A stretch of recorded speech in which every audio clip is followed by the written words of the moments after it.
As you may know by now, the purpose of my podcast is to provide insight about all sorts of jobs through the count of professionals around the world: lawyers, doctors, architects, content creators, astronauts, etc. Today I have with me Everton Fox, a weather presenter working for Al Jazeera English in Qatar. He has an interesting story to tell. Everton, how did your career start? Initially, I started doing computer science. And then ultimately ended up doing business and finance. So I wasn't even thinking down the line of going into meteorology. It was something that sort of, I'm not even sure what inspired me at the time to actually even write off to the UK Met Office to see if they had any jobs. But it's something that sort of like happened, and I wrote off to them, and they and said, if I'm interested in the field of meteorology, have you got any opportunities? They had nothing going at the time. They said, we'll put you on the waiting list. And then a few months later, I heard back and went for an interview. So it was almost by chance that I just ended up contacting them, as it were. When you started university or after school, you did some studies, business, etc. Did you have an idea in mind, or did you just think, like me, for instance, okay, I'll just do university because it's one of the things you got to do, and then we'll see? Yeah, there was a sense of, well, I can't really think of anything specific that I want to do. So business was such a broad range of possibilities that went with that. I didn't have anything specific in mind. So yeah, that's how that came to be. Yeah, I started off working for the Department of Health and Social Security as a civil servant in Cambridge, where I'm from, back in the UK, and realised, I was there for 5 years, but I realised sort of like after a year or two that it wasn't something I wanted to ultimately, follow up as such. And then, after a while, as I say, I just wrote off to the Met Office because at school doing geography, the climate paper was something that did sort of make sense to me. It was something that raised an interest that I didn't even realise was really there as such. So I just chanced my arm really, and just to see what possibilities were there. And initially I worked as an assistant, observing the weather, and then sort of like, okay, well, that'd be nice if I could go into forecasting. And eventually an opportunity came. I had to study, it was A-level maths and physics that I had to do in order to get promoted to forecasting. So the geography wasn't actually even that important as such. It's more the maths and physics and being able to get along with the science that goes into meteorology that they're actually after. And then, as I say, I got the opportunity. So it was sort of like nine years before I burst onto the scene, kind of thing. You know how it is. There's all that stuff that happens that leads you up to a point when it suddenly kicks into gear. And yes, because of course, I'm sure you probably did not think that 10 years later you will be on TV and on a show, and actually that's why I know you, because in the morning when I watch TV, I jump between Al Jazeera, BBC World, and other channels, Euronews, and so. And then there's always you, and with this beautiful big smile, and I said, "Oh, I want to interview him." Oh, thank you. yeah, always bringing a good mood, I must say, in the morning. When you don't really want to work, and say, "Oh," so and usually the weather is always beautiful around your area, so it immediately brings you a good mood. But yeah, between when you started where you're at, did you have any idea how that was going to develop, or did you just keep doors opening in front of you? For me, when I joined the Met Office, I remember when I had my interview, and they put a forecast chart in front of me, one of the ones with the isobars on, the analysis chart it's called, and just sort of said, what do you make about the weather going on? I remember it was talking about the weather in Denmark. There was an area of low pressure just moving across Denmark. And I sort of said what I thought, in basic air mass theory, what I thought the weather may well be doing in that particular part of Denmark. And I remember them saying, would you think you'd like to be on television or radio? And to be honest with you, I didn't really see that as a viable option. But, you're at an interview, you've got to show willing. So it's like, yeah, I'd love to do that one day. I mean, for me, I really just wanted to work within the field of meteorology, and I was happy enough to be an assistant as such initially. And then perhaps ideally one day be a proper forecaster, because what I do is very broad brush. People don't fly or sail of what I do on the television. You're not doing specific things where an airfield could be closed because your forecast is that the weather's going to close in on them. And, the cloud base is going to be 100 feet and the visibility 200 meters. In the world of broadcast meteorology, that's just a dull day.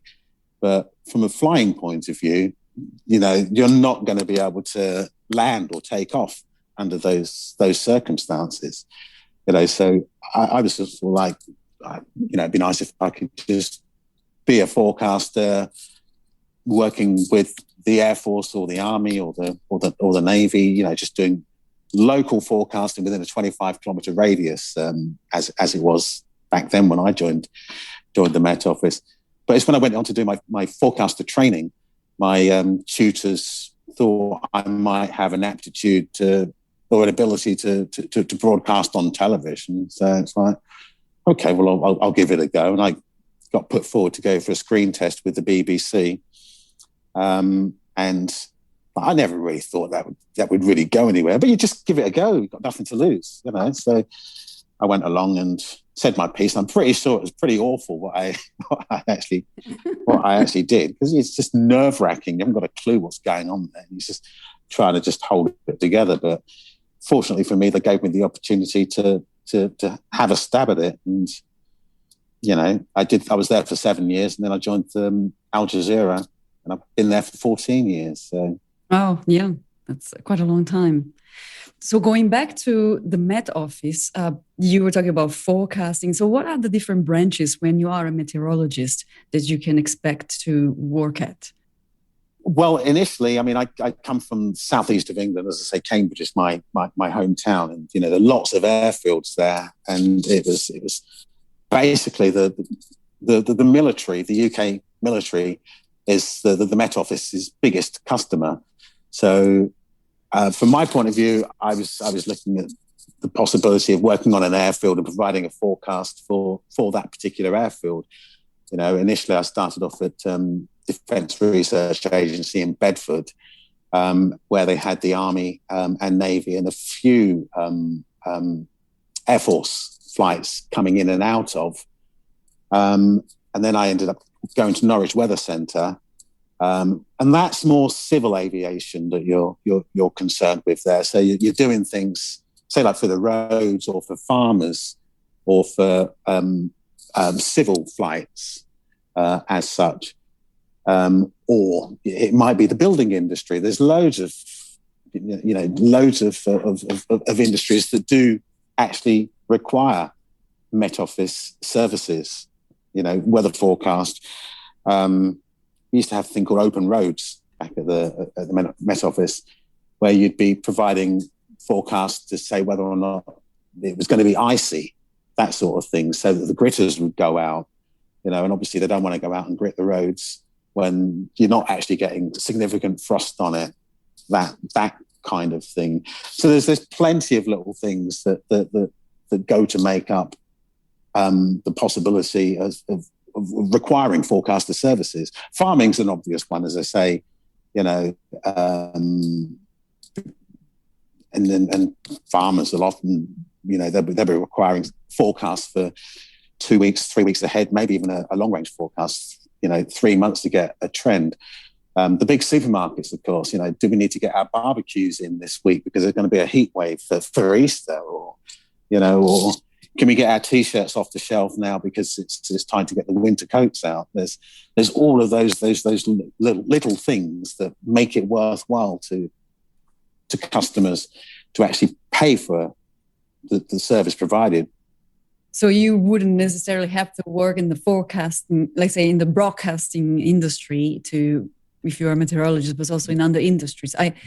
I can imagine, for instance, insurance companies. There are some ties between what you can foresee in terms of weather patterns and then the insurance policies that you can apply. Yeah, absolutely. And sometimes from an insurance point of view, they might be checking about that flood. They had a whole bunch of claims because there was flooding 2 weeks ago. How real was it? Was the weather that bad that tiles are flying off people's roofs, or has someone made a fraudulent claim? It's that sort of thing. Was it that windy, or was it that wet? There's all that kind of thing that does come into play as such. So yeah, absolutely, that's another branch. Because I'm trying to think, okay, let's say I'm a young person, 20 something, and I really have a keen desire to become a meteorologist. Would you suggest a specific path in terms of curriculum and academia, or would you say try different branches or different studies before you actually become a meteorologist?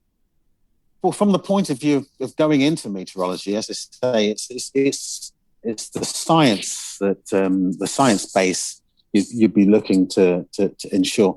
So maths and physics would be they would be the benchmark that you would go for, but not necessarily. I mean, people come in with environmental science degrees or chemistry, or it's not necessarily just those two.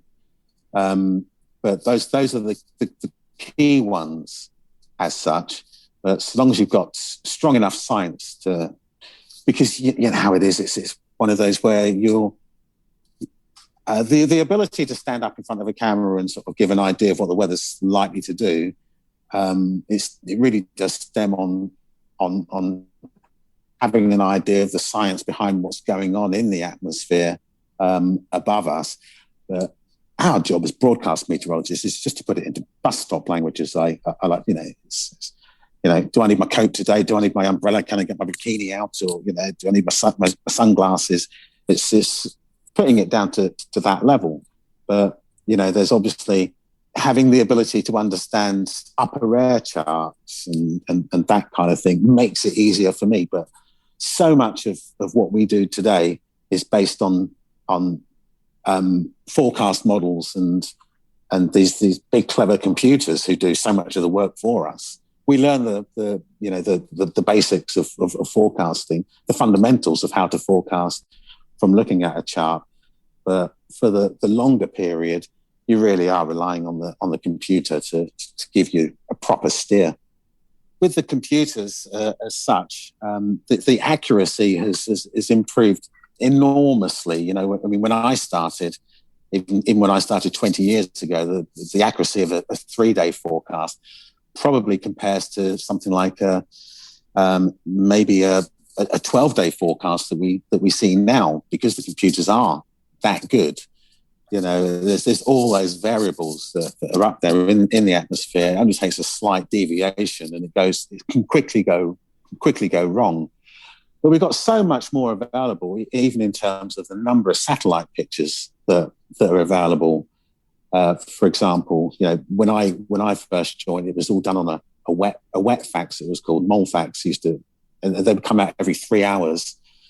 The quality of the picture really wasn't too terrific at all, and you didn't cover anything like the range of the landscape that we do now. And back in those days, even though you'd have so many more observations on land and some of them out at sea as well, buoys that are out in the open waters, with the aid of satellite pictures and the computer models and the improvement in the grid points, the number of grid points that are there. Back in those days, you might have had 35, 50 kilometers between points that would give you an idea of what the weather's going to do. Now you can be down to maybe 1 or 2 kilometers. So the density of information is so much greater now that the accuracy has improved, immeasurably. It's just a remarkable difference that is out there now. Amazing.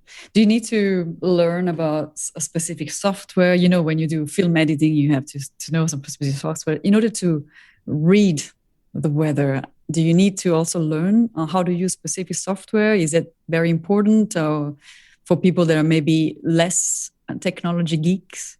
Well, in my field, not so much so. That's something that's obviously of benefit with the dissemination of the information that you have out there. That we would provide in terms of providing a forecast, but from the point of actually putting a forecast together, that's not so much so, because what we have as broadcast meteorologists, the model will update basically every 6 hours. You'll get a proper full update on the model. And sometimes it's sort of like you can see how well it's doing up to, say, 3 hours, 6 hours earlier.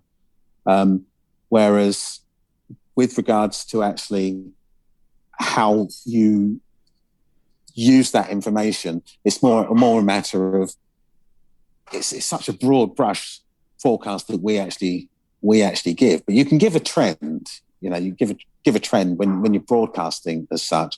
But it's far more important. Say like the gas board want to know what's the temperature going to be today, because if it's going to be cold, people are going to use more gas or electricity because it's going to be so dull, or it's going to be so hot that the ACs are going to be ramping up.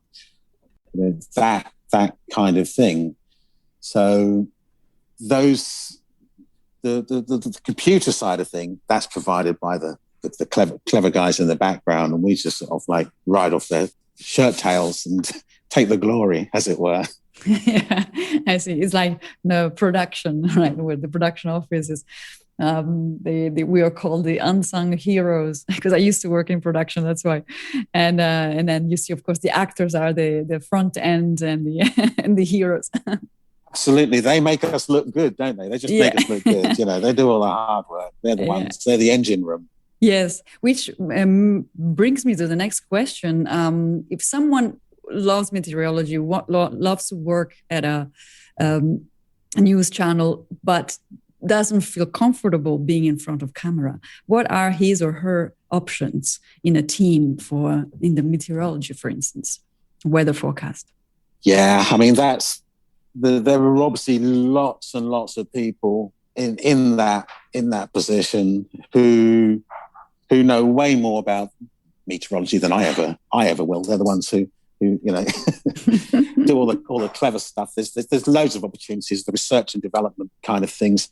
I remember when I joined the Met Office, Beaufort Park near Bracknell was the centre for that kind of the geeky stuff, as I would call it.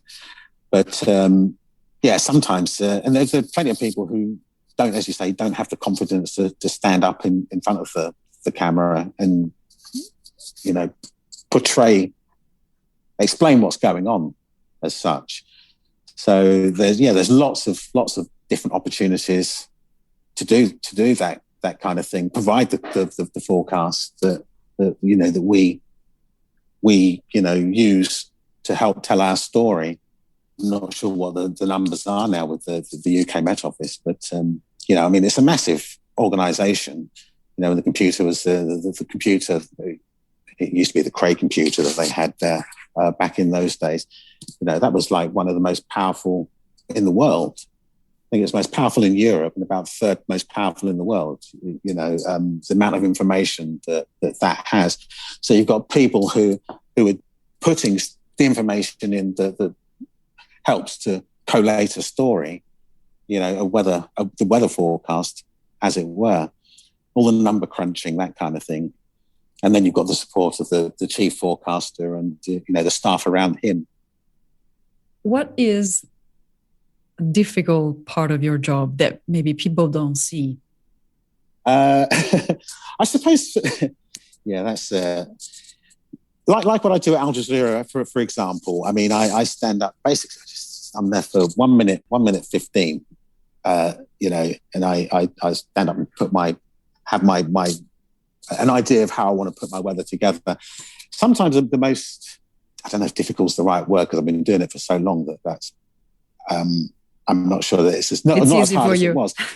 I don't want to say it's easy for me. It's just linking charts. It's just putting a story together, really. I could be talking about, say I'm talking about Europe at the moment. You've got that cold front which is coming in from the northwest, and that's swinging round, and behind that the winds are coming in from a northerly direction, so you've got the screaming northerly right the way out of the Arctic, but you've got the cold front which is now moving across northern parts of France, easing down across the Low Countries through Germany, and the temperature's falling away sharply behind that. But ahead of that, you've got a reasonable amount of warmth. It's not particularly hot as such, but you've got the warmer weather, a few showers coming down across Central Europe, some of them wintry over the Alps, and then come down across the Mediterranean. It's largely fine and dry. That dry weather stretches across northern parts of Africa until you run into the showers that are now making you put the whole, you're linking the whole thing together. The showers across the central belt of Africa, which are now starting to creep a little further north as the sun makes its way further northwards. So it's that kind of thing where you make it one story, rather than up in the northwest it's cold, further south it's a little more showery, and then moving over here you've got the winds picking up. It does all link together. It's like wheels in a cog as such. One thing that was most challenging when I first started doing it, that was particularly on radio, but sometimes on TV, you can be doing your broadcast and you're never quite sure how long you're going to get. So you don't necessarily have a fixed duration. It might not just be 1:15. And there were times when I was doing BBC 5 Live, for example, where you'd go in near the top of the hour and you might get 5 seconds, but you might get 3 minutes. So you're constantly doing a mental edit, and you're sort of like waiting for them to hand to you.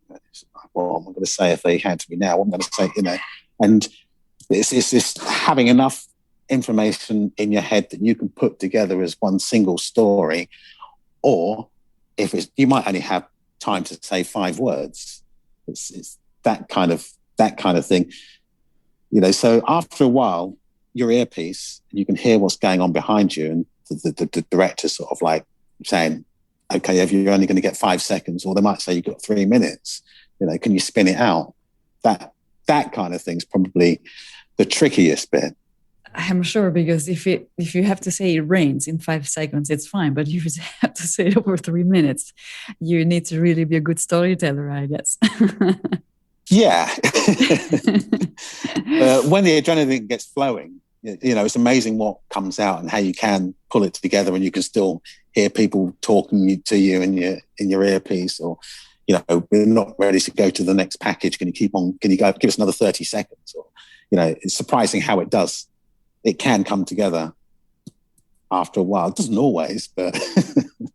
So while you're talking, somebody's actually speaking sometimes on your set. So you need to be focused enough to know what you're saying, at the same time listen to what they're saying. That's part of the fun of it, really, sometimes. It's when things go wrong and you hold it together. Because at the end of the day, the viewer or the listener, they don't know what you wanted to say or what you missed out. It's all about just trying to remain lucid for that period of time. I kind of think of it as a bit like flying a plane. If you could do a good takeoff and a good landing, you might hit the odd air pocket in between where you stumble along. But, it's just about, a nice clean start, bumble on, tell them what you want to tell them what you told them, and then a nice tidy finish. And as I say, the viewer doesn't really know, and give them a nice smile when the weather's good, and if it's not so good, don't smile too much. Yeah. Hurricane coming and a big smile. Yeah, it's never so good, because that's when you got, as a presenter, that's when you get like lovely satellite pictures. You've got a beautiful eye on that storm, but underneath that, the eye on that storm, that could be something deadly that's happening. So we get excited about the impressive thing that's out there, the rapid cyclogenesis that's led to this particular situation. But if you're underneath it, you could be running for your life. At Al Jazeera, do you always go live, or is it recorded? Like, do you need to, have to do impromptu often, or how does it work?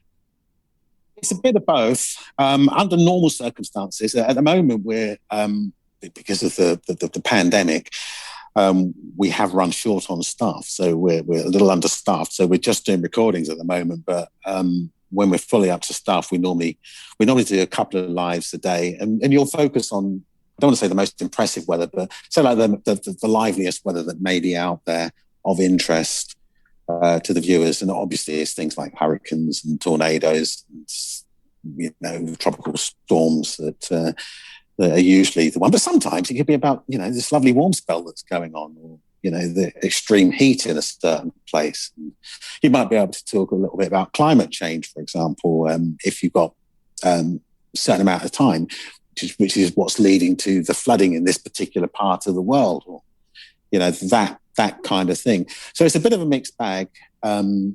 With the lives, you sometimes have a little more leeway with your duration of your broadcast, but most of them at the moment are pre-recorded, and we just cover certain areas. So start of the day, you'll cover that eastern side of the world, and then you follow the sun. So you might start with Asia, Australasia, and then the middle part of the day, you could be talking India, the Middle East, a bit of Africa, and then later on in the day, it could be Europe, down through Africa, and then you'll cover the Americas for the latter part of the day. So as I say, you're kind of following the sun as through a 24-hour period, because it's today somewhere, it's yesterday somewhere else, and it's tomorrow somewhere else. It's that kind of thing.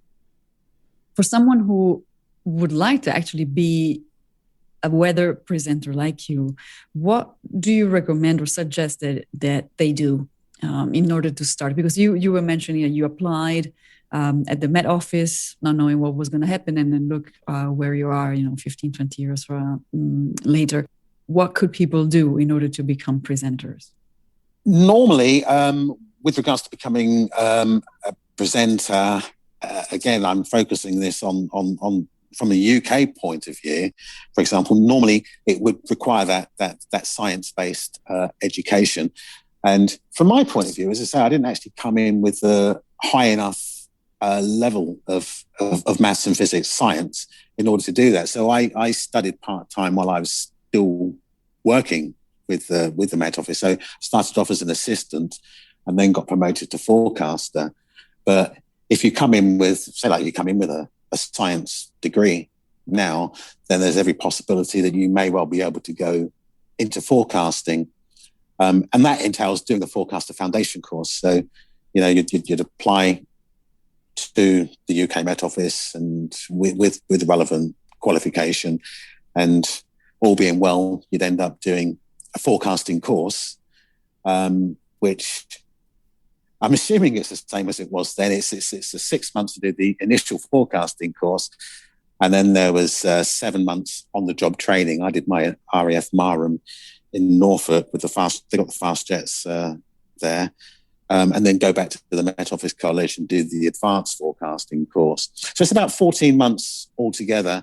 Part of it's at the Met Office College, and then it's kind of like a detachment on the job training, and then back to the Met Office College. And then from my point of view, I started working at London Weather Centre, and then I went for my screen test with the BBC, and then I was taken on with the BBC. But as I say, the real forecasting's not what we do on TV, because, we're not looking at the upper air charts in anywhere near as much detail as those people who are doing military forecasts or forecasting for industry as such. But that science-based degree would be the thing that I would suggest. But there are people out there who come with little or no experience forecasting. They may well be presenters in another field, and they may get the opportunity to be on television, and that starts off. It may well start off as a little bit of a show and tell, sort of like saying what's kind of behind you, but it's all about highlighting the deviations from the norm, really, that we do. It's not much use if I start talking about, a snowy day in Switzerland in the middle of February. That's right. Well, that's we know a hot that day in the Middle East. Yeah, that.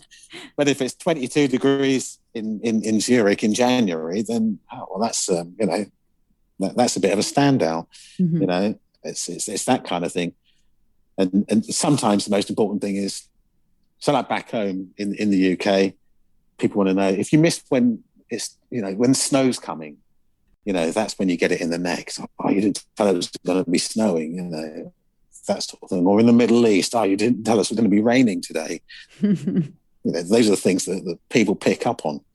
No, that's very interesting. And it seems that what you're saying is like there's a set of skills that some presenters may bring from a previous profession or previous role that is not necessarily filled with science knowledge, but because maybe they are good presenters or they come across well on the screen, and it allows them to enter and then they can then learn on the go and on the field.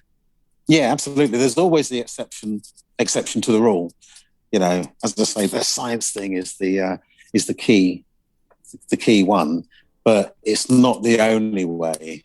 Sometimes it's just worth writing off to your regional, meteorological office and asking them about opportunities. But otherwise, sometimes it can just be being in the right place at the right time. You might be working for, the local TV channel, and they need someone to do their weather. And, sometimes it's just a matter of just biting the bullet and having a go. Don't be afraid to fail. That's probably the best advice I could give, Yeah, that's a very good advice. It might just work. Yeah.